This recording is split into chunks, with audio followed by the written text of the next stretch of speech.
Thank you very much. आइए मेरे साथ निकालिएगा अपनी किताबों को, कलाम मुक़द्दस को।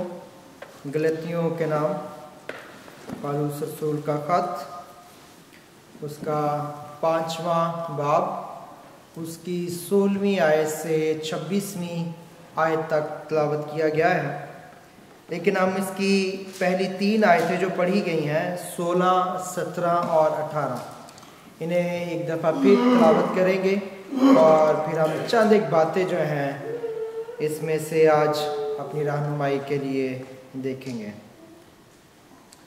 गलतियों उसका 5 बाब, उसकी 16वीं आयत से यूँ लिखा है, मगर मैं ये कहता हूँ कि रूह के मुआफिक चलो तो जिस्म की ख्वाहिश को हरगिज़ पूरा ना करोगे, क्योंकि जिस्म रूह के खिलाफ ख्वाहिश करता है और रूह जिस्म के खिलाफ, और ये एक दूसरे के मुखालिफ हैं, ताकि जो तुम चाहते हो वो ना करो।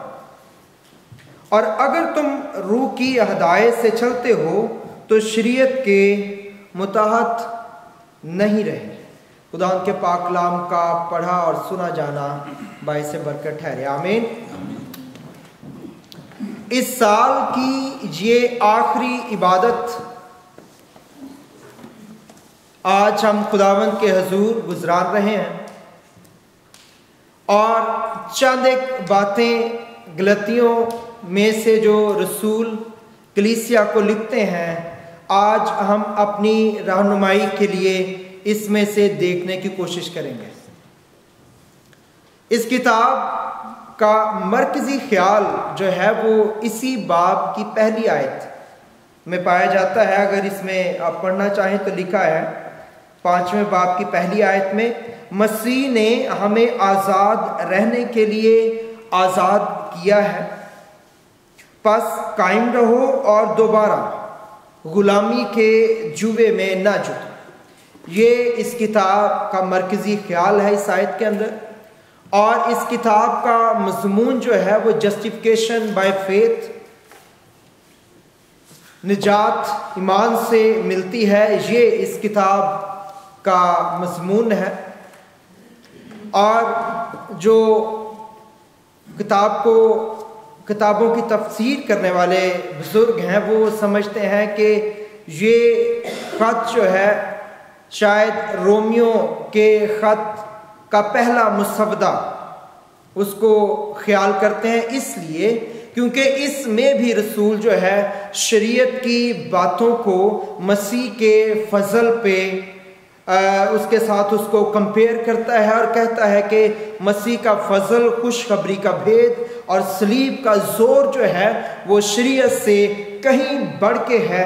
और इन बातों को खतने को वो यहाँ पे डिस्कस करता है, और बहुत सी बातें जो यहाँ पे सर उठा रही थी उनको वो डिस्कस करता है गलतिया की कलीसिया के साथ। गलतिया जो है वो एशियाई कोचक का एक सूबा था और इसमें और बहुत से शहर मौजूद थे, और यहाँ के लोग जो हैं वो बड़े आज़ाद ख्याल, बड़े तब्दील हो जाने वाली तबीयत रखने वाले लोग थे। और इसलिए जब झूठे उस्ताद भी वहाँ पहुँचते हैं और वो ये तालीम देते हैं कि निजात के लिए सिर्फ मसीह की ज़रूरत नहीं, बल्कि निजात के लिए मूसा की शरीयत पर अमल करना भी ज़रूरी है, तो वो इसको जो है ये बात उन्हें बड़ी लुभाने लगती है और उन्हें बड़ी पसंद आती है। और इस वजह से रसूल जो है वो इस कलीसिया को, और भी बहुत सी वजूहात थी, उनको ये ख़त जो है वो रकम करते हैं। दूसरे बशारती दौरे के दौरान ये ख़त लिखा गया, कुछ कहते हैं 58 में, कुछ कहते हैं 55 से 60 के दौरान समवेयर, कुछ कहते हैं ये 48 में समवेयर लिखा गया। और कुछ लोग ये ख्याल करते हैं कि ये पौलुस रसूल का पहला ख़त था।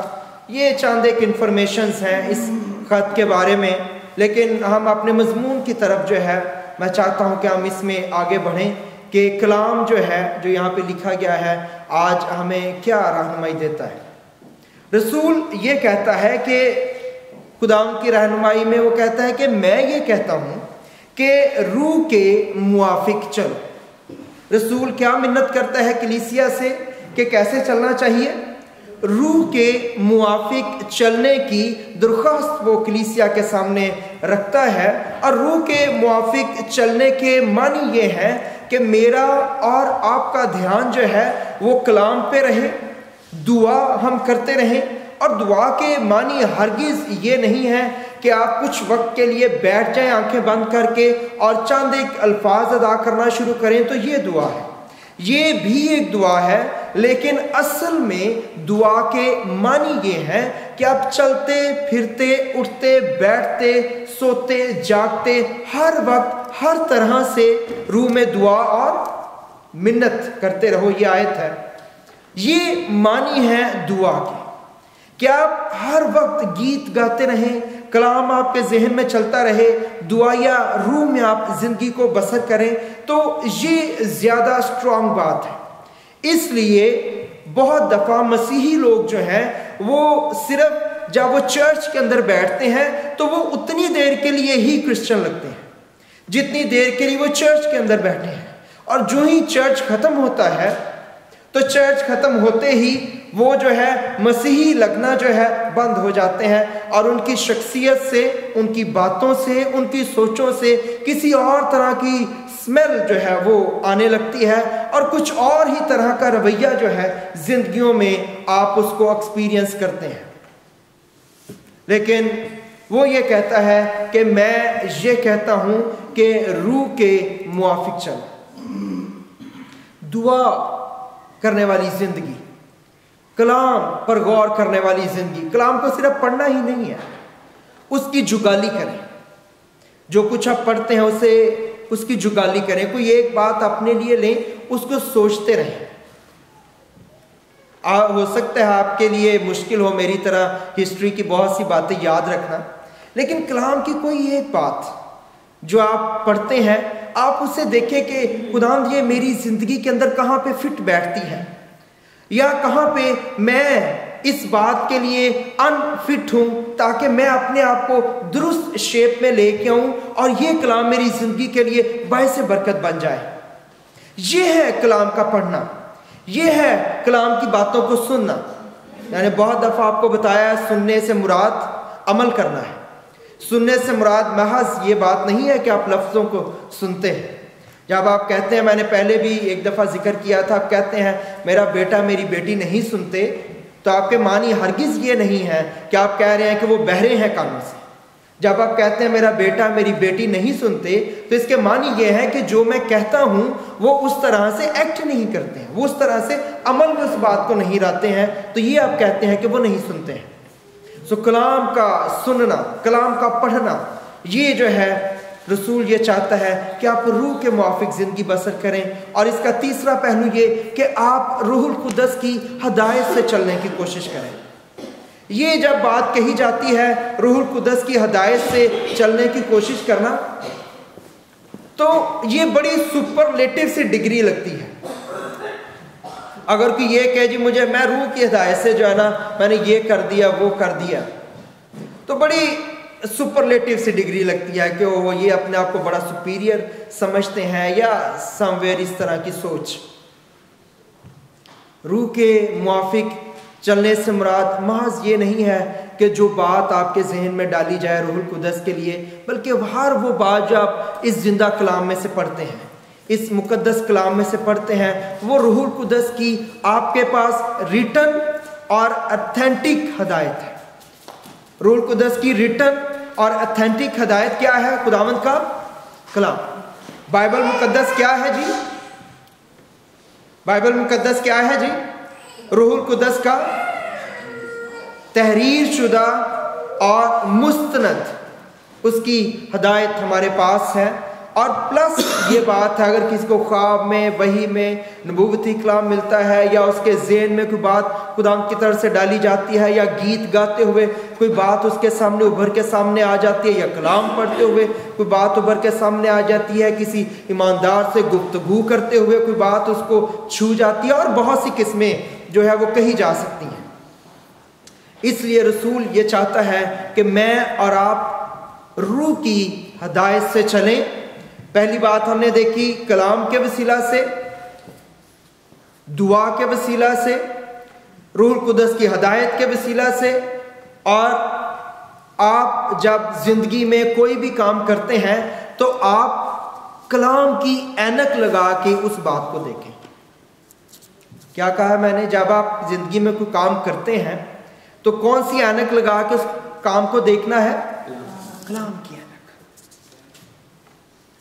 जब आप नजर की ऐनक लगाते हैं तो आपको हर चीज बड़ी शफाफ नजर आती है, ऐसे ही है ना? नजर की ऐनक जिसकी दूर की है उसकी उसके हिसाब से बनी होती है, जिसकी नजदीक की खराब है उसकी उसके हिसाब से ऐनक बनी होती है। नजर की ऐनक लगाते हैं हर चीज बड़ी क्लियर, बड़ी शफाफ आपको नजर आती है। लेकिन जब आप सन ग्लासेस लगाते हैं, धूप की ऐनक लगाते हैं, तो जरा सीन जो है वो फर्क हो जाता है। कुछ ग्लासेस होते हैं वो ग्रीन से कलर के होते हैं, जब आप वो लगाते हैं धूप में आपको हर चीज जरा ग्रीनिश सी नजर आती है, और जो सूरज की शुआएं हैं वो आपको इतना ज्यादा तंग नहीं करती हैं। जिस किस्म की आप ऐनक लगाते हैं, कलर्ड ऐनक्स भी आजकल कलर्ड ग्लासेस आए हुए हैं, जिस कलर के ग्लास को आप इस्तेमाल करेंगे आपको दुनिया उसी रंग की नजर आती है, ऐसे ही है ना? तो कलाम ये चाहता है, बाइबल ये चाहती है, खुदावंद के लोग ये चाहते हैं कि खुदावंद के लोग, कलीसिया के लोग, मसीही लोग जो हैं वो जिस काम को करते हैं वो कलाम की ऐनक को लगा के उन कामों को देखें। अगर आप कलाम की ऐनक को लगा के नहीं देखेंगे तो फिर आप अपनी अपनी ऐनक लगाएंगे। किसी भी सोच को जिसे आप ज़ेहरे बहस लाते हैं, घर में, कलीसिया में, अपनी शख्सी जिंदगी में, अपने साथ भी इंसान बहस करता है या सोचता है यार ये बात ऐसे है या नहीं है, तो उसके लिए अगर आपने अपनी अपनी ऐनक लगाई है तो कोई कहेगा नहीं जी ये नीला है, कोई कहेगा ये काला है, कोई कहेगा ये गुलाबी है, क्योंकि हर ने फर्क फर्क ऐनक लगाई है। ऐसी मिसाल है, कुछ 4 अंधे थे, तो उन अंधों ने फैसला किया कि हम हाथी को देखने जाएंगे। तो वो जो है जू में, चिड़ियाघर में चले गए और उन्होंने दरख्वास्त की उससे जो हाथी के साथ काम करता था, जी हम हाथी देखना चाहते हैं। उन्होंने कहा ठीक है। उन्होंने कहा लेकिन हम अंधे हैं। उन्होंने कहा कि ये हाथी जो है इसे जो है ट्रेनिंग दी गई है, सुधाया गया है, ये आपको कुछ नहीं कहेगा, आप इसके करीब जाएं और इसको जो है आप छू सकते हैं, देख सकते हैं। उसने कहा ठीक है। और वो 3-4 लोग जो थे वो अंदर चले गए और वो उन्होंने जो है हाथी को देखा और हाथी को देख के वापस आ गए। अब जब वो आपस में बैठे तो वो बातचीत करने लगे और कहने लगे वाह वाह वाह वाह क्या बात है हाथी की, हाथी तो जनाब एक पिलर की मानद है। उसने कहा पिलर की मानद है? दूसरों ने उसने कहा हाँ वो पिलर की मानद है, क्योंकि उसने हाथी की टांगों को ही हाथ लगाता रहा था, टांग को छूता रहा था। दूसरा कहने लगा नहीं नहीं नहीं नहीं ये बात नहीं है, हाथी जो है वो तो एक जो पाइप की मानद है, वो उसकी सूंड को जो है उसको सूंड काबू आ गई तो वो सूंड को देखता रहा था। दूसरा यार नहीं नहीं यार, ना वो सूंड की पाइप की मानद है, ना वो पिलर की मानद है, हाथी जो है वो एक बड़े से बॉल की मानद है, वो नीचे उसके पेट को क्यों हाथ लगाता रहा था। चौथा कहने लगा नहीं नहीं पाइप वो जो है ना एक मुड़ने वाली स्टिक की मानद है जिसके आगे बड़े बाल लगे हों, वो दुम को शायद हाथ लगाता रहा था। इस तरह से असल में बात ये थी कि हाथी ना पिलर था, ना स्टिक था, ना पाइप था, ना बॉल था। हाथी की शख्सियत फ़र्क थी, लेकिन चूंकि उनकी आंखें बंद थी उन्होंने अपने अपने अंदाज से जो कुछ उसको एक्सपीरियंस किया वो उन्होंने बयान किया। उनके नज़दीक वही मुकम्मल हाथी था। आज बहुत दफ़ा किसी भी बात को जब इंसान शख्सी तौर पे या इज्तिमाई तौर पे देखता और बात करता है तो जो उसकी सोच होती है उसके लिए वही मुकम्मल हाथी होता है। और प्रॉब्लम यह है कि हम दूसरों की सोच सुनना नहीं चाहते हैं और दूसरों की सोच पे गौर नहीं करना चाहते हैं। प्रॉब्लम यह है कि हम चाहते हैं जो मेरी सोच है वही सारे सोचने लगे, जो मेरे दिल की बात है वही सब कहने लगे। अगर ऐसे हो जाए तो फिर तो यूनिकनेस खत्म हो जाएगी, और ये जो है ये बिल्कुल ऐसे नहीं हो सकता है। और इसलिए खुदावंद का कलाम ये चाहता है कि जब आप कोई काम करते हैं तो आप कलाम के आने को लगाएं ताकि सबको एक ही कलर नजर आए। आप जब किसी बात पे, किसी चीज के रिजल्ट पे पहुंचते हैं, तो जब आप उस रिजल्ट पे पहुंचे तो आपकी बातचीत जो है वो करीब तरीन हो, क्योंकि आपने कलाम की ऐनक लगा के सामने उसको देखने की कोशिश की है। थोड़ी बहुत उसमें ऊंच नीच हो सकती है, लेकिन जब ऐनक एक होगी तो फिर जो है आपकी बात जो है बहुत करीब तरीन होगी। और इसलिए रसूल जो है ये चाहता है कि आप रूह के मुआफिक चले। मैंने 3-4 बातें बताई हैं किस तौर से आप इसमें आगे बढ़ सकते हैं। रसूल कहता है रूह के मुआफिक चलो। तो का मतलब है वजह, रिजल्ट क्या निकलेगा। तो जिस्म की ख्वाहिश को हरगिज पूरा ना करोगे। रिजल्ट, ये रिजल्ट है कि जब हम रूह के मुआफिक चलेंगे तो रिजल्ट क्या निकलेगा कि हम जिस्म की ख्वाहिशों को पूरा नहीं करेंगे। और जिस्म की ख्वाहिशों की लिस्ट 9 बातें जो हैं, एक लंबी लिस्ट आगे हमें नजर आती है। और अगर कोई शख्स जिस्म की ख्वाहिश के मुताबिक चलता रहता है, उसमें आगे बढ़ता रहता है, तो जिस्म जो है वो इंसान को हलाकत और शर्मिंदगी के दहाने पे लाके छोड़ देता है।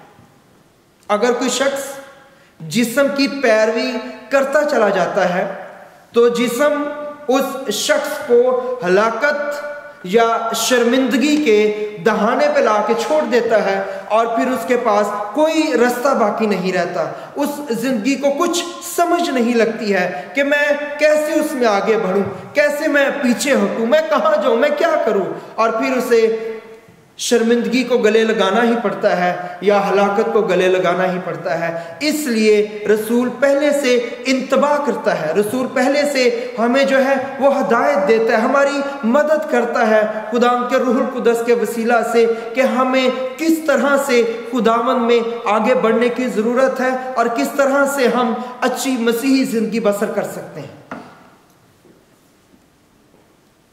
जिस्म की एक ख्वाहिश की वजह से आदम और हवा अदन और खुदा की हजूरी से महरूम हो गए। कितनी ख्वाहिशों की वजह से? एक जिस्म की ख्वाहिश की वजह से। एक जिस्म की ख्वाहिश ने उन्हें अदन से भी महरूम कर दिया और खुदा की हजूरी से भी उन्हें महरूम कर दिया। और याद रखें कि जिस्म जो है चूंकि वो लानत के नीचे है, इसलिए वो रूह का काम नहीं कर सकता है। एक सवाल मैं आपसे पूछना चाहता हूं, गौर से सुनिएगा और मुझे उसका जवाब दीजिएगा। जिस्म की वजह से जमीन लानती ठहरी या जमीन की लानत की वजह से जिस्म लानती ठहरा? फिर मैं रिपीट करता हूं, जिस्म की वजह से जमीन लानती ठहरी या जमीन की वजह से जिस्म लानती ठहरा? शाबाश, जिस्म की वजह से। कलाम में लिखा है आदम ने गुनाह किया और हवा ने गुनाह किया। और जब आप पैदाइश 3 बाब में पढ़ते हैं, जब खुदावंद के पास आते हैं वो और खुदावंद आदम से बात शुरू करता है, तो वो कहता है कि जमीन तेरे सबब से लानती ठहरी। जिस्म की वजह से जमीन लानती ठहरी। क्यों? क्योंकि इंसान का जिस्म मिट्टी से बनाया गया है, और चूंकि इस एक एलिमेंट की वजह से, इस बॉडी की वजह से गुनाह आया था, इस मिट्टी से ये जिस्म बनाया गया था, इस वजह से वो सारी की सारी मिट्टी लानती ठहरी और वो जमीन लानती ठहरी। और इसकी दूसरी मिसाल, आदम ने गुनाह किया और हम सब लानत के मुतहत आ गए। और इसकी अगली, इसकी रेजोरेक्शन कह लें या उसकी रिपेयर कह लें, कैसे नजर आती है हमें? कलाम में लिखा है, अगर आप क्रंथियों में पढ़ते हैं, ये बड़ा मशहूर हवाला है, अक्सर अमवात पे हम उसको पढ़ते हैं। वो क्या वहां पे लिखा है कि जिस्म जो है वो जलाली हो जाएगा, फना जो है वो बका का जामा पहनेगी। जिस्म किस हालत में जी उठेंगे? जलाली हालत। जिस्म जो है वो बदल जाएगा, जिस्म चेंज हो जाएगा, यानी कि जिस्म उस हालत में आ जाएगा जिस हालत में वो अदन के अंदर था। किस हालत में आ जाएगा? जिस हालत में वो अदन के अंदर था। और अगर जिस्म बदल जाएगा, क्यों बदलेगा? इसलिए क्योंकि वो लानत के मुताहत था, उसको चेंज की जरूरत है, वो दोबारा से जलाली बदन हो जाएगा। और जिस्म की वजह से जो चीज लानती ठहरी थी, क्या ठहरा था लानती? जमीन, वो भी बदल जाएगी। इसलिए कलाम में लिखा है, देखो नया आसमान होगा और आमीन, नई जमीन होगी।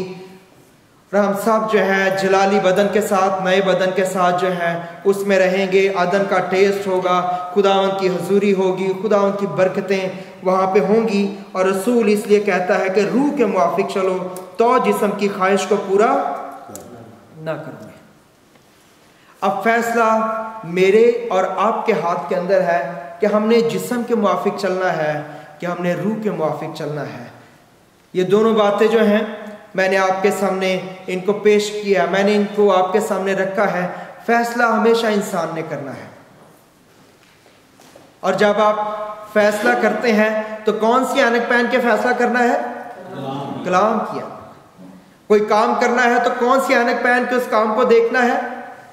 कलाम की ऐनक। और एक बात हमेशा हमेशा याद रखें कि खास तौर पे मैंने कलीसियाओं में देखा है, मैंने और बहुत सी जगह पे देखा है कि जब कोई चीज मुझे मेरे लिए मैंने फैसला करना है तो मैं बड़ी आसानी से उसका फैसला बड़ा आसान सा कर देता हूँ। हाँ चलो कोई नहीं, हो जाता है, हाँ नहीं ये भी करना है ना।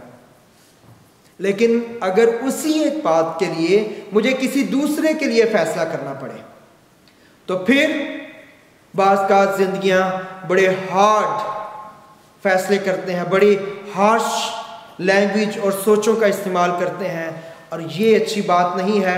अगर हम ये करेंगे या ये करते हैं तो हम जजमेंट, खुदा की अदालत को अपने ऊपर लेके आते हैं। क्योंकि कलाम में क्या लिखा है? जैसे तुम चाहते हो कि दूसरे तुम्हारे लिए करें, वैसे ही तुम भी उनके साथ करो या पेश आओ। और जैसा हम दूसरों के साथ पेश आते हैं वैसा ही खुदा हमारे साथ पेश आएगा। और ये बाइबल के लोग आज जो कामयाब खादम नजर आते हैं, वो क्यों कामयाब हैं? एक वजह सिर्फ, आम मसीही जब दूसरों का फैसला करता है बड़ा सख्त करता है, जब वो अपने लिए फैसला करता है कि इस चीज़ का बड़ा नरम सा फैसला करता है, या अपने बच्चों के लिए, अपने घराने में इसकी से तो बड़ा नरम सा फैसला करता है, बड़ा टाल मटोल करने वाला। लेकिन जो खुदा उनके जोरावर लोग हैं, जब उन्होंने अपना फैसला करना होता है तो बड़ा सख्त फैसला करते हैं। पौलुस क्या कहता है? मैं हर रोज अपने जिस्म को मारता और कूटता और उसे काबू में रखता हूं। लेकिन जब किसी दूसरे का फैसला करना होता है तो फिर वो बड़ा नरम फैसला करते हैं, बड़ी मोहब्बत, बड़ी शफकत से पेश आते हैं। लेकिन जब अपना फैसला करना हो अपने बच्चों का, अपने रूहानी बच्चों का, तो फिर वो सख्ती से पेश आते हैं ताकि औरों में मुनादी करके खुद नामकबूल ना ठहरें। आइए अपनी आंखों को बंद करेंगे, अपने सरों को झुकाएंगे खुदावंद के हजूर में और खुदावंद से मिन्नत करेंगे कि खुदावंद हमारी ज़िंदगियों में वो बरकत उंडेले जो उसकी पाक मर्जी है। और आने वाला साल हमारी ज़िंदगियों में तब्दीली का, नई सोच का और नई कुदरत का साल ठहरे। खुदावंद आसमानी जलाली बाप, कलाम की ये बातें जो कमज़ोरी की हालत में तेरे लोगों के सामने रखी गई हैं, इन्हें मेरे लिए और इन अजीज़ों के लिए ज़ोरावर बना। खुदा यीशु मसीह के नाम में आए। हमारे बाप जो आसमान पर है, तेरा नाम पाक माना जाए, तेरी बादशाहत आए, तेरी मर्जी जैसी आसमान पर पूरी होती है ज़मीन पर भी हो। हमारे रोज़ की रोटी आज हमें दे, जिस तरह हम अपने कर्जदारों को मुआफ़ करते हैं, हमारे कर्ज हमें मुआफ़ कर, हमें आजमाइश में ना पड़ने दे बल्कि बुराई से बचा, क्योंकि बादशाहत, कुदरत और जलाल हमेशा तेरे हैं। आमीन। खुदा